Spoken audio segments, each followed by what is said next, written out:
se acerca su venida, se oyen ya los pasos del rey que se aproxima. Hasta de aún nos queda anunciar a pueblo y gente que Jesús está volviendo.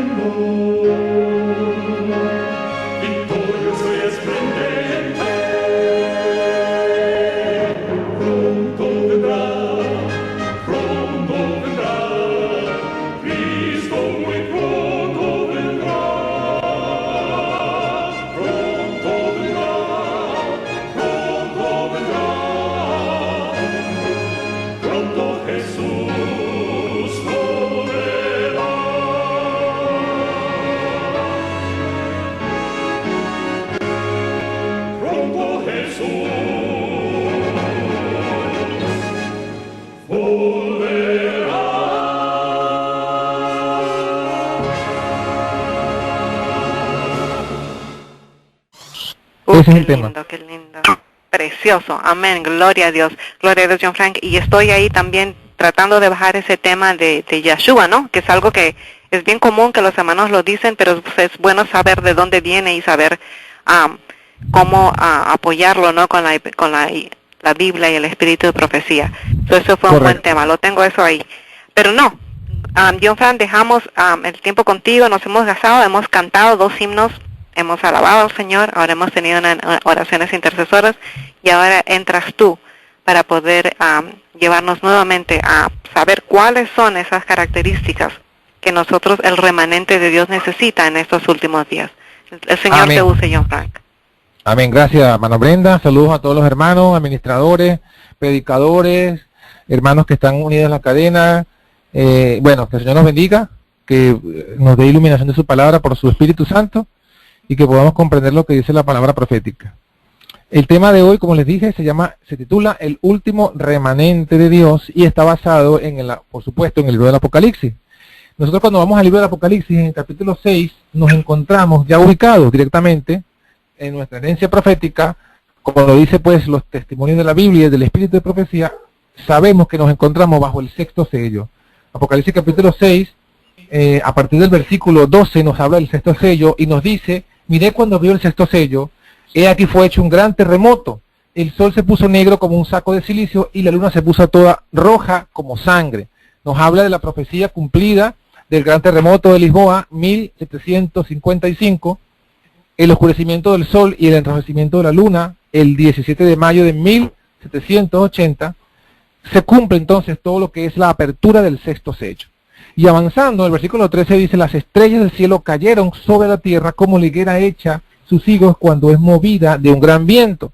Allí nos está hablando entonces acerca de la famosa lluvia meteórica de noviembre de 1833.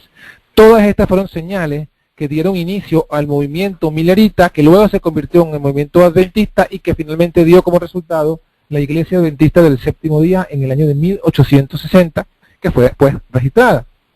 Ahora, ¿qué nos dicen estos versículos que hemos leído? Bueno, que la apertura del 6º sello de la profecía se cumple en el siglo XIX. Sin embargo, los versículos 14 al 17 nos hablan de otros eventos de ese 6º sello que todavía estos eventos no han llegado. Dice: el cielo se apartó como un libro que es envuelto, todo monte y las islas fueron movidas de sus lugares, y los reyes de la tierra, los príncipes, los ricos, los capitanes, los fuertes, todo siervo, todo libre, se escondieron en las cuevas y entre las peñas de los montes. Miren lo terrible de lo que están experimentando cuando se envuelve en el cielo como un pergamino, cuando todo monte, toda isla, imagínense las islas, imagínense las playas, todo eso desaparece por completo. Es tan terrible lo que están experimentando que estos hombres poderosos, los reyes, los príncipes, los ricos, los capitanes de ejércitos, los fuertes, siervos y libres, se esconden, hermanos, se esconden en las peñas de las cuevas y en los montes. Y se esconden y claman a los montes y a las peñas: caer sobre nosotros y escondernos del rostro de aquel que está sentado sobre el trono y de la ira del Cordero. Porque el gran día de su ira ha llegado. ¿Y quién? ¿Quién podrá mantenerse en pie? Es la pregunta que se hacen estos mismos hombres impíos. Y lo que nos advierten es que ha llegado la hora de la ira del Cordero. Ese Cordero que es todo amor, ese Cordero que vino en misericordia, que dio su vida por nosotros, ese Cordero que no se conoce de otra forma sino puro amor. También dice la palabra que llegará el momento de la ira del Cordero contra el pecado. Esa escena que recordamos de Jesucristo purificando el templo de los cambistas y de los mercaderes, no es más que un atisbo de este momento donde viene la ira del Cordero y sin misericordia. A tal punto es tan terrible esta ira que hombres fuertes, poderosos, acostumbrados y valientes huyen temblando, se esconden en las cuevas, las piernas se baten la una contra la otra, temerosos, terrificados pues de lo que vienen a experimentar, porque ha llegado la hora de su castigo. Y en esa hora de angustia ellos claman, el día de su ira ha llegado. ¿Quién? ¿Quién podrá mantenerse en pie? Y esa pregunta nos alcanza hasta nosotros hoy. ¿Por qué? Porque lo que nos muestra es que en este momento en el que llega la ira del Cordero, en el que llega la hora del juicio, del castigo, no del juicio a los santos, porque esa hora del juicio ya comenzó, sino la hora del juicio de castigo al mundo impío, la hora de la ira del Cordero, en ese momento no habrá ya nada, lugar donde la gente se esconde, se escape del castigo de Dios. ¿Del castigo de Dios contra qué? Dios no tiene acepción de personas, Jesús no hace acepción de personas. La ira del Cordero es contra el pecado, donde quiera que este pecado esté y se manifieste. De nada nos va a valer si somos ricos o poderosos, de nada nos va a valer si somos pastores, si somos ungidos, ancianos, diáconos, si somos de la iglesia adventista o no. Allí lo que va a valer es si tienes o no pecado en ti, en tu vida, en tu carácter. Y aún tienes pecado en tu carácter, cuando llegue la ira del Cordero, tú vas a ser castigado con esa ira sin mezcla de misericordia, con las 7 plagas postreras. Y en esta hora de angustia, por eso, en esa situación, en ese pensamiento, estos hombres poderosos que han entendido que para estar en pie delante del Cordero sin sufrir su ira, hay que estar limpio, perfecto de todo pecado, ellos se preguntan, ¿quién? ¿Quién podrá mantenerse en pie? ¿Quién podrá mantenerse en pie cuando todos somos pecadores? Cuando todos hemos caído, cuando tenemos carne de pecado, cuando todos somos seducidos por el gran apóstata. ¿Por qué? Porque estas personas no han comprendido el mensaje de salvación. No han comprendido que aunque hemos heredado el pecado de nuestros padres, aunque tenemos una tendencia pecaminosa que nos lleva y casi que nos obliga a pecar, como dice Pablo en Romanos capítulo 7, sin embargo, en el Cordero, en Jesucristo, hay salvación y victoria sobre el pecado. Estos capitanes no lo saben, pero ante su pregunta, el libro del Apocalipsis, Dios, cuando le da la visión a Juan, hace un paréntesis. Antes de continuar con el 7º sello, que sería lo normal, hace un paréntesis explicativo. Y ¿cómo lo vemos? Miren, cuando se hace la pregunta, el 7º sello se abre en el capítulo 8, versículo 1. Dice, cuando abrió el 7º sello, fue hecho silencio en el cielo casi por media hora. De modo que todo el capítulo 7 del Apocalipsis es un paréntesis explicatorio para responder la pregunta que hacen estos impíos. ¿Quién podrá mantenerse en pie ante un Dios santo y perfecto? ¿Quién podrá estar en pie cuando se manifieste la ira del Cordero contra el pecado? Es que todos somos pecadores. ¿Quién? Ahora viene la respuesta. En Apocalipsis capítulo 7 está la respuesta. Después de estas cosas vi 4 ángeles que estaban sobre los 4 ángulos de la tierra, deteniendo los 4 vientos de la tierra para que no soplase viento sobre la tierra, ni sobre el mar, ni sobre ningún árbol. Aparece allí el Señor conteniendo los vientos de pasiones humanas. A través de sus ángeles el Señor conteniendo las guerras, conteniendo las enfermedades, las pestes, las tinieblas, conteniendo toda la obra de los espíritus malignos que quieren traer sobre la tierra destrucción. Aparece Dios a través de sus 4 ángeles sosteniendo. ¿Pero por qué? Porque justamente esa es la pregunta que nos hacemos, que se hacen inclusive la gente del mundo. ¿Cómo es posible si Dios existe, que ve el sufrimiento y permite el sufrimiento? ¿Por qué Dios mismo no actúa? ¿Por qué Dios no viene y hace juicio y castiga? ¿Por qué? Porque Dios no hace acepción de personas. Y si Dios viniera ya todos, hermanos, todos sin excepción quedaríamos perdidos. Porque si nosotros recordamos el Génesis, encontramos que Adán y Eva cometieron un solo pecado y por ese un solo pecado fueron expulsados del Edén. Por ese solo pecado, y que fue simplemente comerse una fruta, comer entre comidas, comer afuera de tiempo y comer un fruto prohibido, por ese solo pecado se vino la muerte. De modo que en la ira del Cordero se va a manifestar sobre todo aquel que tenga cualquier pecado, aunque solo tenga un pecado. Y por eso es que si el Señor viniera ya, todos seríamos destruidos. Entonces Dios, aquí en esta profecía se nos muestra lo que dice el apóstol Pedro: el Señor no retarda su promesa, como algunos la tienen por tardanza. No, no la retarda, sino que es paciente para con nosotros, no queriendo que ninguno perezca, sino que todos procedamos al arrepentimiento. Y eso es lo que vemos aquí cuando están los 4 ángeles sosteniendo los 4 vientos. Es Dios dándole tiempo al hombre para que se arrepienta. Específicamente, la obra que Dios está haciendo, por medio del cual no quiere todavía que se suelten los vientos, es la que vamos a ver en el versículo 2. Dice: vi otro ángel que subía del nacimiento del sol, teniendo el sello del Dios vivo, y clamó con gran voz a los 4 ángeles, a los cuales era dado hacer daño a la tierra y al mar. ¿Por qué a los 4 ángeles se les da daño de hacer daño a la tierra y al mar? Porque son ellos los que tienen la autoridad para soltar y atar, para sostener y soltar a los 4 vientos. Si ellos sueltan los 4 vientos, se desata la destrucción. Entonces ellos tienen esa autoridad, tienen esa potestad. Y el otro ángel, cuando ya están allí los 4 ángeles sosteniendo, viene otro ángel que viene del oriente y trae el sello del Dios, y le dice a estos 4 ángeles, les dice, versículo 3, no hagáis daño a la tierra, ni al mar, ni a los árboles.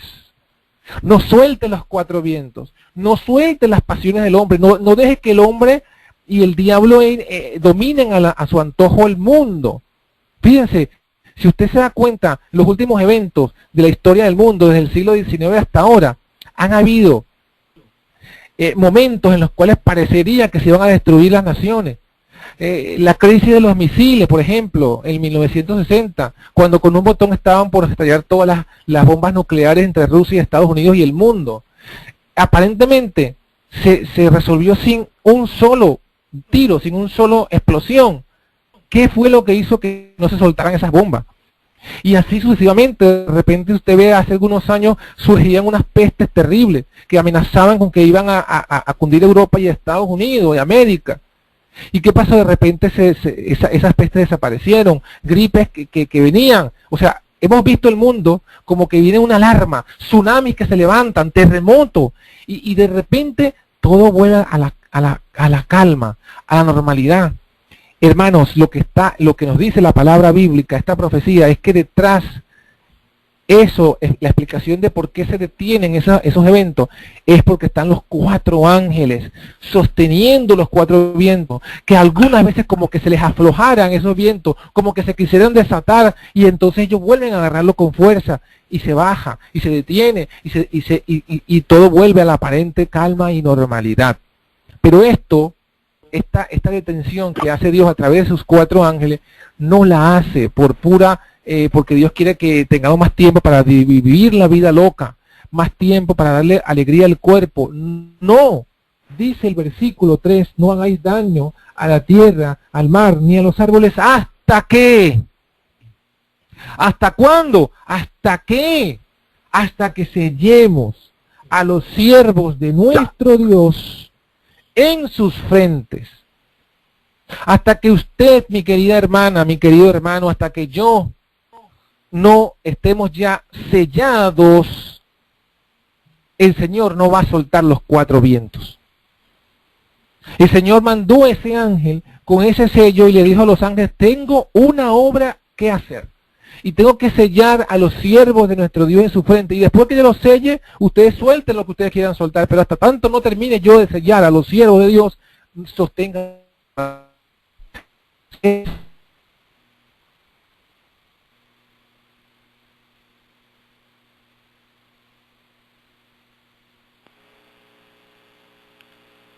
John Frank, te fuiste.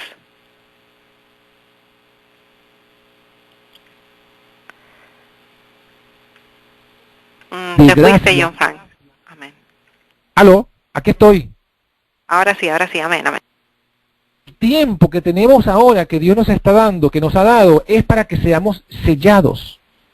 Y aquí dice el versículo 4, oí el número de los sellados, 144,000 sellados de todas las tribus de Israel. De la tribu de Judá, 12,000 sellados. De la tribu de Rubén, 12,000 sellados. Y así sucesivamente, un remanente. De todas las tribus, un remanente. Eso nos muestra, las tribus de Israel aquí no se refieren a las tribus literales de Israel. No se refieren a los judíos o a israelitas según la carne. El Israel es los cristianos. Los cristianos, todos los cristianos de todas las iglesias es el Israel de Dios. Son las 12 tribus, todos los cristianos. Y aquí está hablando que habrá un remanente. Un remanente de la iglesia adventista también saldrá solo un remanente. ¿Y qué es lo que me hace ser remanente? ¿Cuál es la característica primera del remanente, según acabamos de leer? Que tienen el sello del Dios vivo en sus frentes. Que han permitido que este ángel que trae el sello, que el ángel sellador, haga su obra en sus vidas y los selle. Esa es la primera y fundamental característica.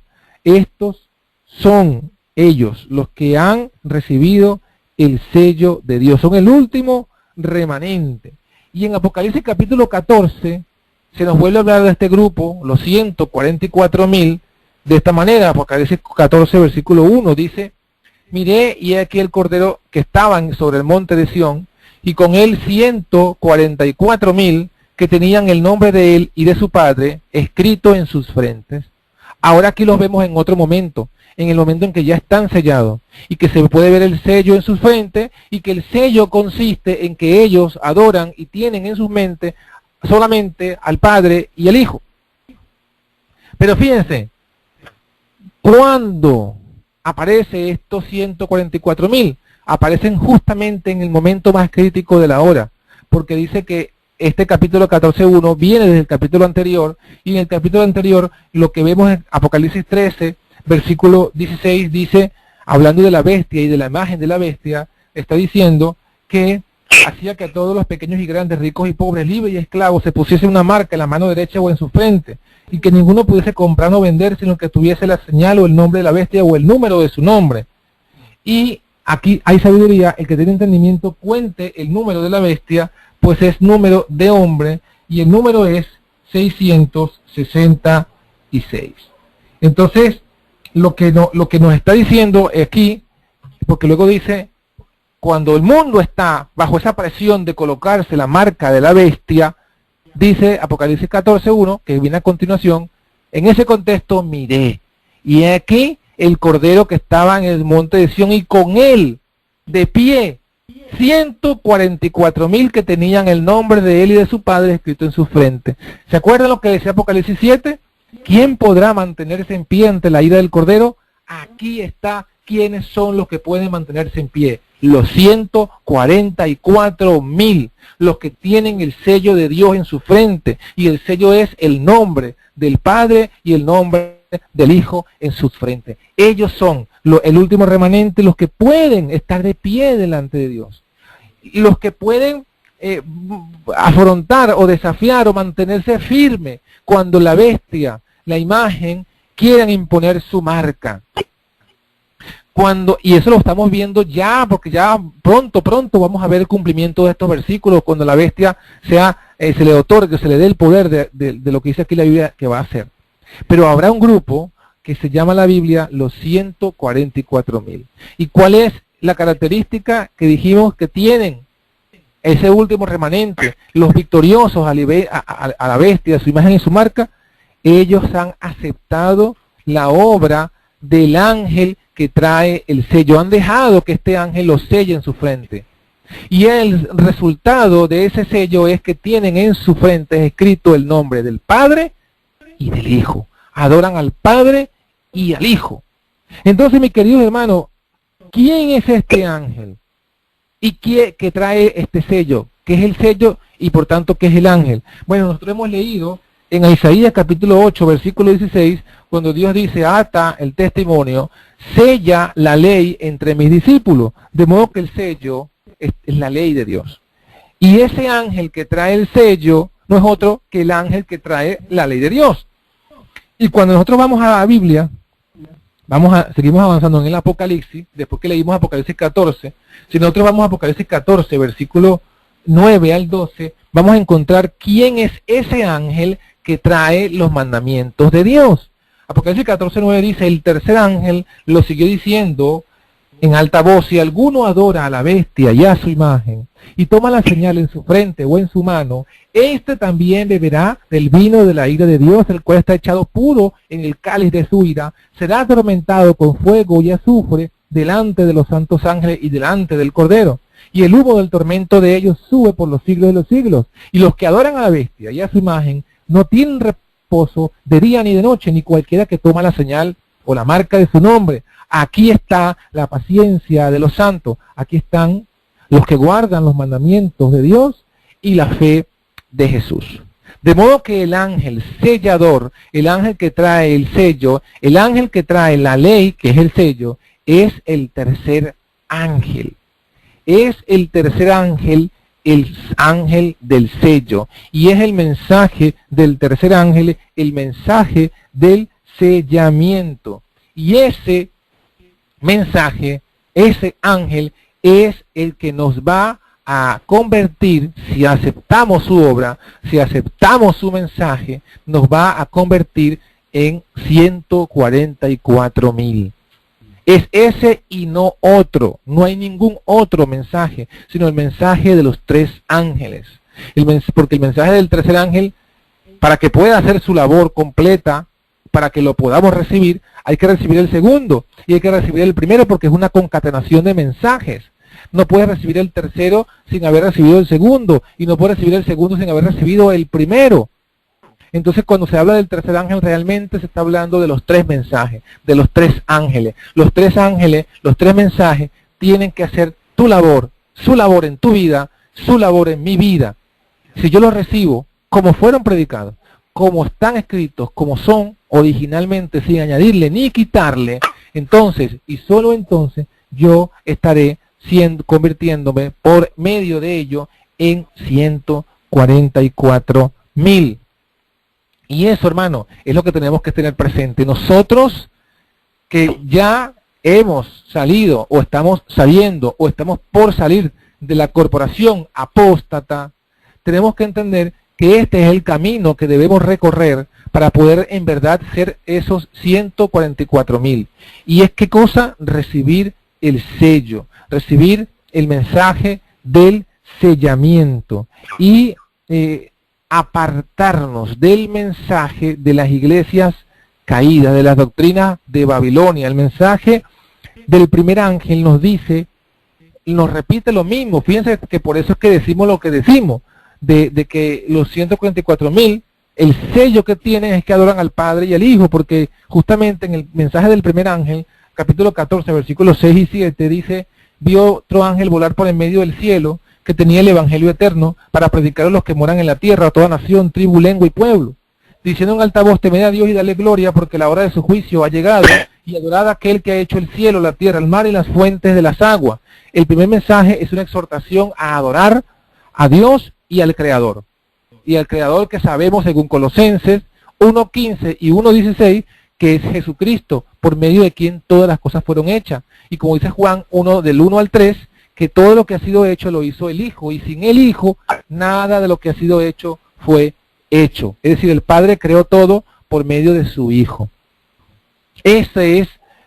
Por eso el primer ángel nos exhorta a adorar a Dios y al Creador Jesús. Si usted revisa la historia del origen del conflicto, quien sintió celos porque no fue consultado para la creación fue Lucifer. Lucifer quería también ser un creador junto con el Padre y el Hijo, y como no se le dio esa potestad porque no es Dios, porque es una criatura, sintió celos de Jesús. Así lo dice el libro de Primeros Escritos. Y así comenzó pues su rebelión, porque él quería tener los mismos honores que Cristo. Él quería ser otro Cristo, otro hijo de Dios. Pero Jesús es el unigénito, el único hijo de Dios. Dios no tiene dos hijos, tiene uno solo, que es Jesucristo. Por eso es que cuando le dice, hagamos al hombre a nuestra imagen, conforme a nuestra semejanza, se lo está diciendo el Padre al Hijo y a nadie más. No puede el diablo pretender ser parte de Dios. Y en ese celo y deseo y en esa codicia, como no fue satisfecha, es como es que comienza la gran rebelión. Pero aquí la exhortación del primer ángel es volver a adorar a Dios y al Creador. Y luego el mensaje del segundo ángel es un llamado a reconocer, a identificar las iglesias caídas. Fíjense que si te va a una de las características de los 144.000, además de que dicen que tienen el nombre del Padre y del Hijo en su frente, en el versículo 4 de Apocalipsis 14, estos son los que con mujeres no fueron contaminados porque son vírgenes. No se refiere a que son hombres vírgenes y que no se contaminaron porque no tuvieron relaciones sexuales con mujeres. No interpretemos literalmente lo que son símbolos proféticos. Aquí está diciendo, son vírgenes porque su fe es pura y su doctrina es pura. Y no se contaminan su fe con las mujeres, que en la profecía las mujeres simbolizan a las iglesias. Y el mensaje del segundo ángel nos identifica cuáles son esas mujeres, esas iglesias que contaminan. Y son Babilonia madre, Babilonia hijas y Babilonia hermana. Hay 3 categorías de Babilonia. Si usted no lo sabía, pues sépalo. Le doy ese tips y usted lo investiga. Léese 3 libros, le voy a recomendar. Conflicto de los siglos. Testimonios para los ministros y testimonios sobre conducta sexual, adulterio y divorcio. Y allí le dice el testimonio que hay 3 categorías de Babilonia. Babilonia la grande, la madre de la ramera, que es la iglesia católica romana. Babilonia hijas, que se refieren a todas las iglesias protestantes caídas que rechazan el mensaje del primer ángel. Y otra categoría, otra tercera Babilonia, que es la que rechaza el mensaje de los 3 ángeles, que rechaza el mensaje del tercer ángel en verdad, y se convierte no en madre, no en hija, sino en una hermana de la caída Babilonia. Eso específicamente lo dice Testimonio para los Ministros y Testimonio sobre Conducta Sexual, Adulterio y Divorcio. De esas 3 categorías de mujeres babilónicas, los 144.000 se separan, no se contaminan, salen de esas iglesias, salen de esas corporaciones, salen de esos cultos, salen de esa doctrina.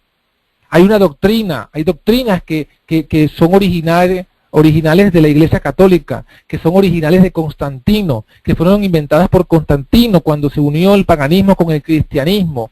Doctrinas que confunden al Padre y al Hijo, doctrinas que confunden el día de reposo, doctrinas que confunden la verdad. Entonces, todas esas falsas doctrinas son representadas en Apocalipsis 14:8 y Apocalipsis 18 como el vino de estas Babilonias, que comparten la madre, las hijas y la hermana. Tienen ese vino. ¿Y qué pasa? Aquí dice el Señor, los 144.000 no se contaminaron con esas mujeres porque conservan su fe virgen y pura. Conservan su fe virgen y pura. Se han purificado de esas falsas doctrinas. Y en ese contexto es cuando luego dice el versículo 9, que ya sería el tercer paso, después que hemos adorado, hemos conocido a Dios a través de su Hijo, hemos identificado las falsas iglesias y las falsas doctrinas y nos hemos separado de ellas. Entonces ahora viene la prueba para recibir el sello completamente, que es no tener nada que ver con la bestia, con su imagen y con su marca, y guardar los mandamientos de Dios y guardar la fe de Jesús. Con los que guardan los mandamientos de Dios y la fe de Jesús son entonces los que reciben el sello del Dios viviente. Los mandamientos de Dios no hay duda, no hay contradicción, no puede haber duda. Se refieren a los 10 mandamientos de Éxodo 20. No se refieren a toda la Torá. Los mandamientos de Dios no es la Torá. No nos caigamos en el engaño de los judaizantes. Los mandamientos de Dios son las 10 palabras, como dice la Biblia. Son los 10 mandamientos de Éxodo 20. No son los 623 mandamientos o 633. No me acuerdo cuáles son los mandamientos del rabinismo y de los judíos mesiánicos. Esos no son los mandamientos de Dios. Esa es parte de la ley de Moisés, que sabemos, según Hechos 15, que fue anulada para los cristianos. Pero lo que sí sigue vigente para los cristianos son los 10 mandamientos de Éxodo 20, porque son los que están dentro del arca, del pacto. Son eternos. Los otros mandamientos, los mandamientos rabínicos, fueron con Moisés. No son eternos. Los 10 mandamientos sí son eternos. Y esos son los que debemos también guardar. Y juntos con ellos, guardar la fe de Jesús. Y la fe de Jesús no es otra cosa que aceptar a pie de juntillas, sin chistar, sin cuestionar, sin dudar, todo lo que Jesús dijo y enseñó. Todo, sin añadirle ni quitarle. Guardar los mandamientos de Dios como lo guardó Cristo, la doctrina que Cristo enseñó, los mandamientos que Cristo enseñó, y no estoy hablando de los 10 mandamientos del Padre, estoy hablando de lo que Él le dijo a los discípulos. Toda potestad me es dada en el cielo y en la tierra. Por tanto, id y haced discípulos a todas las naciones, bautizándolos en el nombre del Padre, del Hijo y del Espíritu Santo, enseñándoles que guarden todas las cosas que os he mandado. Ahí está la fe de Jesús. Todas las cosas, guardar todas las cosas que Cristo nos ha mandado. ¿Dónde está eso? En los 4 evangelios. Y todo lo que Jesús enseñó descansa en una sola cosa. Y es que Jesucristo nos enseñó a vivir una vida de victoria sobre el pecado por su gracia, por su justicia, por su poder, por su divinidad, por su Espíritu Santo. Esa es la fe de Jesús. Y si nosotros hemos aceptado ese mensaje, entonces nosotros estamos ya listos para ser sellados, para que el sello se cumpla en nosotros. Pero ¿qué es lo que realmente pasa? Si usted busca en los libros del Espíritu de Profecía, la hermana White identifica sin lugar a dudas, en Mensaje Selecto, tomo 3, página 190, que la fe de Jesús es el mensaje dado por Waggoner y Jones. Entonces, el mensaje de la fe de Jesús es aceptar ese mensaje como lo predicaron ellos, mis queridos hermanos. Hay muchos, los evangélicos hablan de la fe, de la justificación por la fe. Los corporativos, Morris Benden y otros, Bullón y otros, hablan también de la justificación por la fe. De este lado, fuera de la iglesia, los disidentes también hablan de la justificación por la fe. Pero ninguno de esos 3 mensajes de justificación por la fe es la fe de Jesús. La fe de Jesús es el mensaje que Dios dio a través de los pastores Waggoner y Jones. Y es tu deber, y es mi deber, leer ese mensaje como lo dieron ellos. Ir a la fuente primaria, original. No lo que otros dicen que ellos dijeron. ¿Por qué? Porque muchos hablan de estos mensajes y algunos le quitan parte y le añaden otras partes. La corporación dice de estos mensajes, no, lo que la hermana White aprobó solamente es la parte de la justificación por la fe y no la parte de la victoria sobre el pecado. Y le quitan lo que ellos dijeron acerca de la naturaleza humana de Cristo. Pero también hay otros disidentes, llamados disidentes, o sea, que están fuera de la corporación, que hablan del mensaje de la justificación por la fe y dicen, no, solamente de ellos hay que tomar lo que tiene que ver con la naturaleza humana de Cristo. Y dejan a un lado lo que ellos dijeron acerca de la divinidad de Cristo. Y también es falso, porque la hermana White lo dice en Testimonio para los Ministros. Necesitaban dirigir sus ojos a su divina persona. El mensaje de la justificación por la fe que dieron Waggoner y Jones hay que tomarlo completo. Lo que dijeron ellos de la humanidad de Cristo, lo que dijeron ellos de la divinidad de Cristo, lo que dijeron ellos de la justificación por la fe, de la victoria sobre el pecado. Todo eso es parte monolítica, integral y única del verdadero mensaje dado por Dios, dado de Dios por medio de estos pastores, que es la verdadera fe de Jesús. Y hasta que nosotros no vayamos y estudiemos por nosotros mismos estos mensajes y los vivamos, estaremos dando vueltas en este desierto y no iremos a recibir ese sello que necesitamos para ser parte de ese grupo de los 144,000. Entonces, mis queridos hermanos, espero que esta corta reflexión nos haya sido de edificación como análisis rápido, claro, bíblico y contundente de lo que necesitamos, vivir, creer y aceptar para poder entonces ser parte de ese grupo. El grupo que es el único grupo que va a poder vencer a la bestia, su imagen y su marca, cuando tengan todo el poder de este mundo.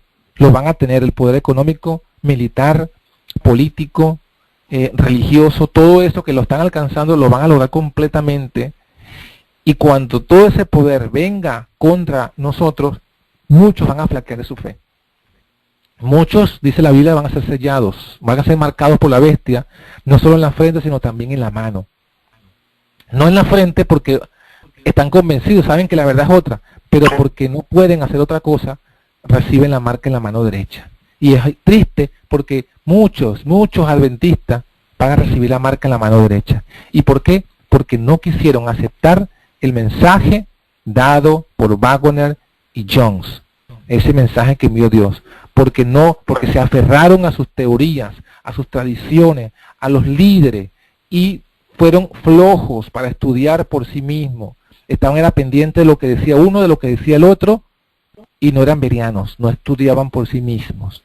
Eso va a ser muy triste. Yo aspiro y espero que ninguno de los que estamos en esta cadena, que estamos escuchando, caigamos así, sino que nos convirtamos en bereanos, veamos si estas cosas son así y vayamos por nosotros mismos, sin que nadie nos cuente, estudiemos cuál es el mensaje original adventista, cuál es el mensaje dado por Waggoner y Jones, cuál es el verdadero mensaje de la justicia de Cristo, de la fe de Jesús, del tercer ángel, y lo obedezcamos.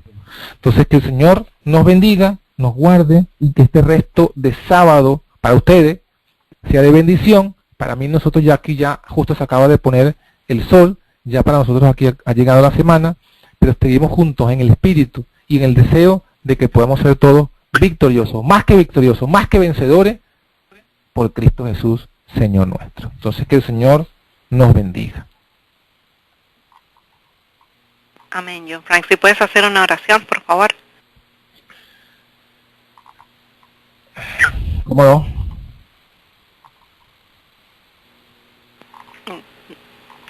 Querido bondadoso Padre que moras en el alto cielo, en esta hora te damos muchas gracias por tu palabra, por tu escritura, por tus testimonios, porque nos muestras de forma clara y contundente lo que tenemos que hacer, el camino que hemos de recorrer para poder ser parte de ese grupo selecto que tú has escogido para que te manifieste ante el mundo en el último tiempo.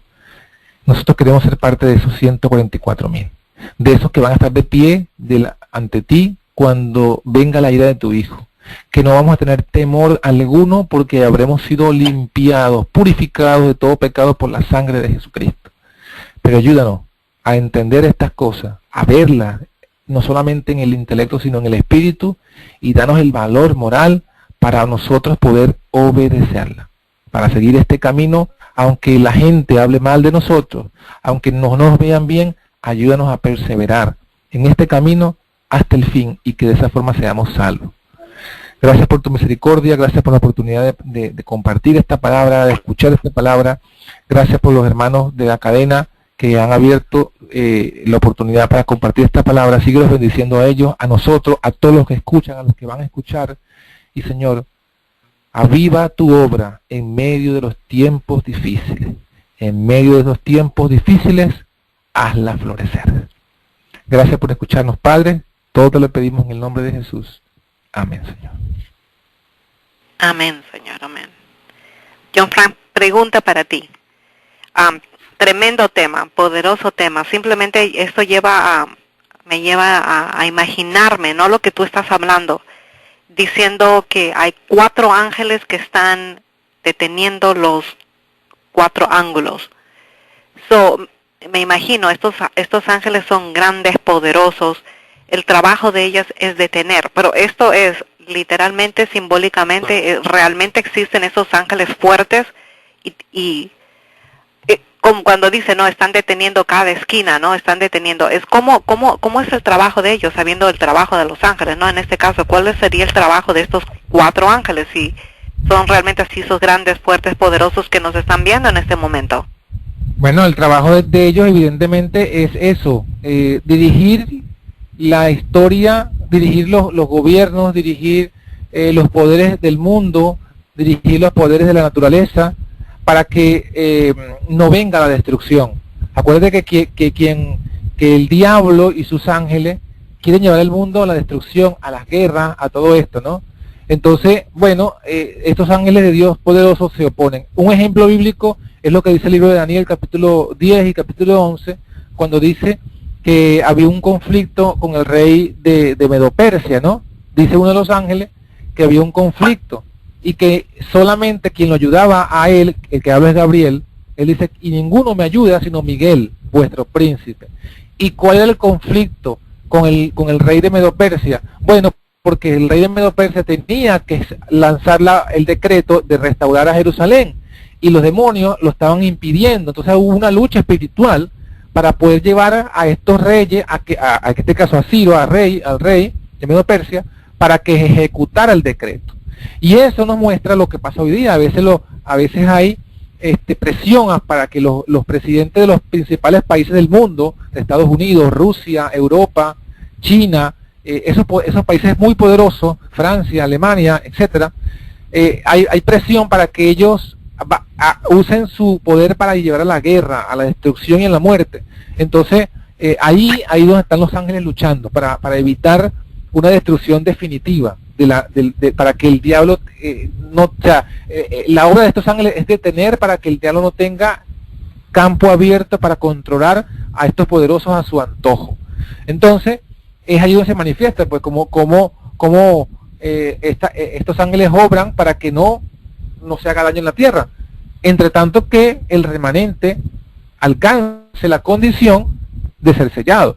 Eso es lo que hace el Señor. Por eso es que todas las cosas que pasan en el mundo, la explicación espiritual es que hay ángeles deteniendo, sosteniendo la destrucción para que no sobrevenga completa y total sobre el mundo entero. Amén. Y pensando, ¿no? Cómo los ángeles tienen sus jerarquías, ¿no? Y me imagino, y estoy segura cómo Satanás siempre hace el doble, ¿no? O sea, que también deben haber ángeles poderosos. Y lo que tú acabas de comentar, que el ángel Gabriel no pudo con esos ángeles, cuando no lo dejaba. Solo no. Tuvo que venir Jesucristo, Miguel.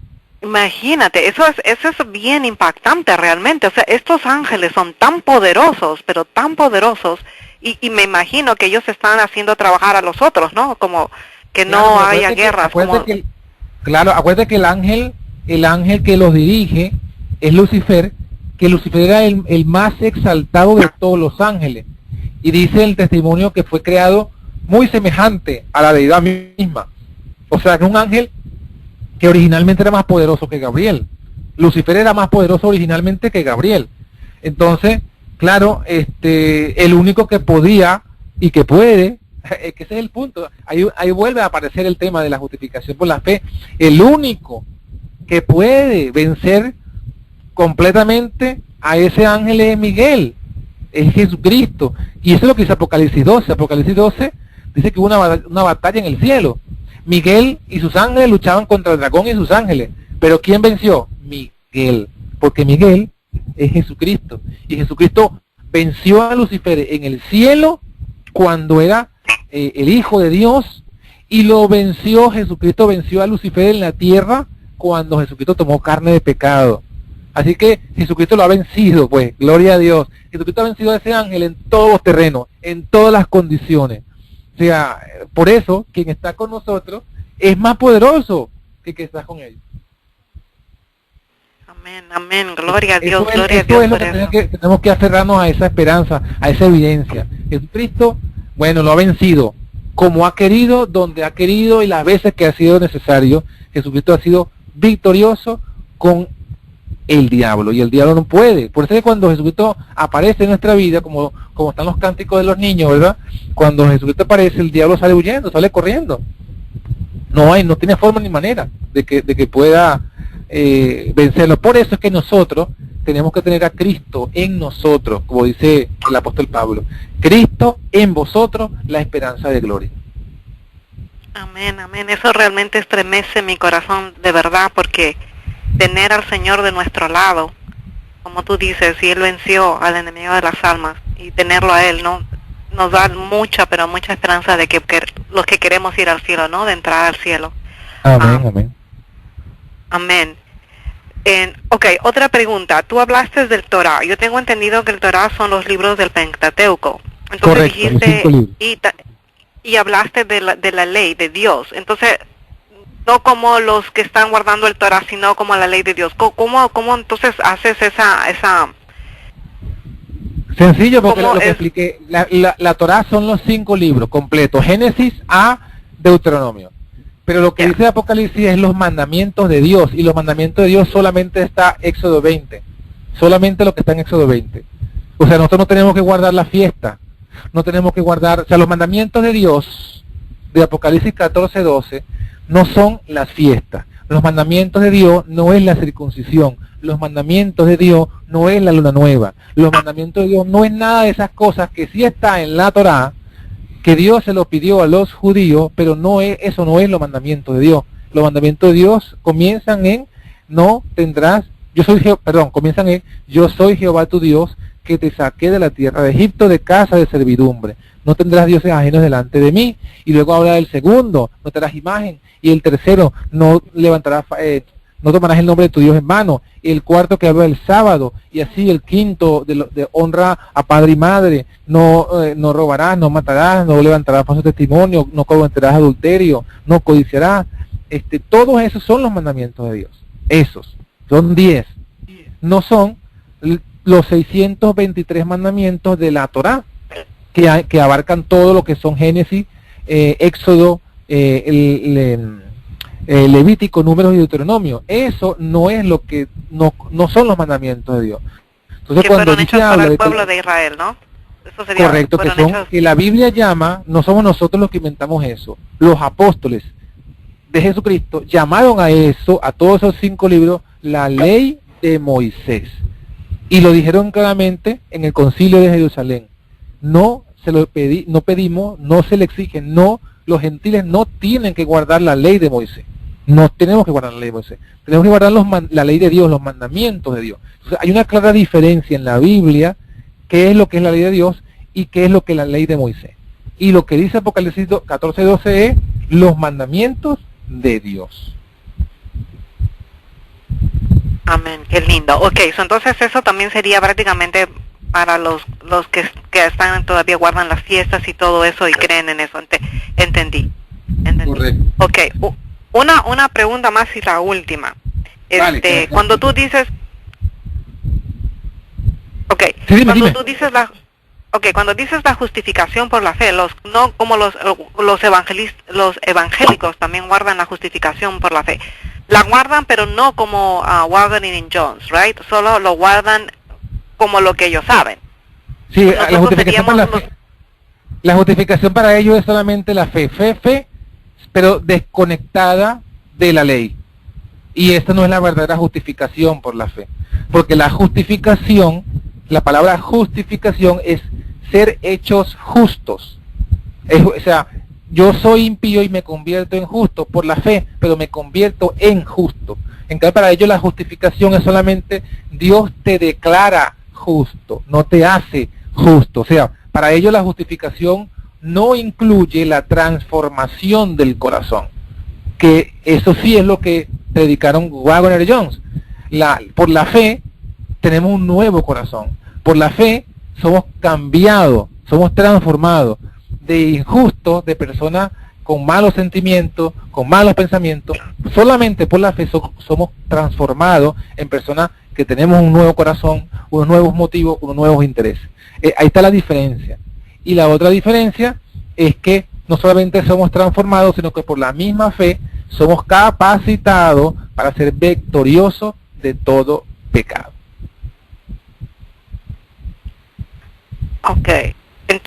Entonces, a ver, volviendo otra vez, porque eso es lo que ellos creen a lo que nosotros creemos. Ellos están desconectados de la ley, o sea, tienen fe, pero están desconectados de la ley. ¿Puedes repetir eso otra vez para entenderlo bien, lo que ellos creen, la justificación por la fe y lo que nosotros podemos... Sí, para ellos la justificación por la fe es fe sin obediencia. Fe sin transformación y fe sin obediencia. Para ellos la fe es una fe que no transforma y que no te da victoria. Eso es, si lo queremos resumir más todavía, eso es, para ellos somos justificados por la fe sin ser transformados y sin obedecer, sin victoria. Sin victoria quiere decir que que pecadores van al cielo, algo así. Eso es lo que sí, yo que, quisiera decir. que tú vas a seguir pecando, vas a seguir pecando, y igualito vas al cielo. En cambio nosotros creemos que no podemos ir al cielo con pecado, pero creemos que quien nos da la victoria es Cristo, es el poder de Cristo en nosotros, es Cristo en nosotros, es su Espíritu, es lo que nos va a dar la victoria de todo pecado, es lo que nos va a transformar el corazón y es lo que nos va a dar la verdadera obediencia a los 10 mandamientos de Dios, no solamente en la letra, sino también en el Espíritu. Pero todo eso es por el poder de Cristo en nosotros, Cristo mismo viviendo en nosotros, que es lo que dice Pablo, Cristo en vosotros, la esperanza de gloria, o cuando dijo en otra oportunidad Pablo, con Cristo estoy juntamente crucificado y ya no vivo yo, sino que vive Cristo en mí. Esa es la justificación por la fe que predicaron Bauner y Jones, si lo queremos resumir, pues, que Cristo vive en nosotros. Pero ¿cómo que Cristo vive en nosotros? Si Cristo está en el cielo. Porque su Espíritu, el Espíritu de Cristo, habita en nosotros, y habitar el Espíritu de Cristo en nosotros es como que habita Cristo en nosotros, y todas las obras que hacemos es como si Cristo las estuviese haciendo en nosotros y por medio de nosotros. Ok, o también como dice Romanos 3:10 al 18, dice, no hay justo ni ningún uno, pero ahí el apóstol es de Pablo, se estaba refiriendo a que no hay ningún justo sin Cristo, ¿verdad? Es correcto. Porque con Cristo... No es justo ni a un uno por sí mismo, todos somos justos es en Cristo. Amén. Muy claro. Bueno, Brendita, Okay. y hermanos Lindo, queridos, Dios me los gracias. bendiga. Si puedes hacer una oración más ya para ensalzar el nombre de Dios, que este tema estuvo muy lindo. Vale, vamos a orar y termino porque me están esperando en la puerta. Para hacer otra cosa. Claro que sí. Claro que sí. Querido Padre, damos muchas gracias por ese don tan maravilloso que es tu Hijo Jesucristo, que nos has dado. Ese don que nos ha mostrado tu amor y tu poder. Ayúdanos a poder vivir esa experiencia, Señor. Queremos disfrutar ese gozo de ver al lado nuestro y dentro de nosotros el vencedor.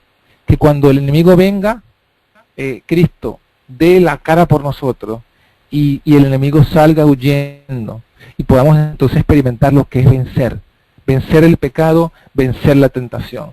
Queremos esa experiencia, Señor, queremos vivir ese mensaje tan glorioso, maravilloso, que está en tu palabra y que trajiste una vez más refrescándonos a nosotros por medio de estos mensajeros tuyos, Wagner y John. Queremos vivir el mensaje de la justificación por la fe. Queremos ir a predicar al mundo ese verdadero mensaje de la justicia de Cristo, pero sin desconectarlos de la ley. Queremos predicar la ley junto con el Evangelio junto con la ley, y que la gente vea claramente la unión que hay entre esas dos cosas, para que puedan entonces también gozarse como nosotros nos estamos gozando. Así que, Señor, danos esa experiencia, te lo suplicamos, te lo rogamos y te lo pedimos, justamente en el nombre de Jesús. Amén, Padre. Amén.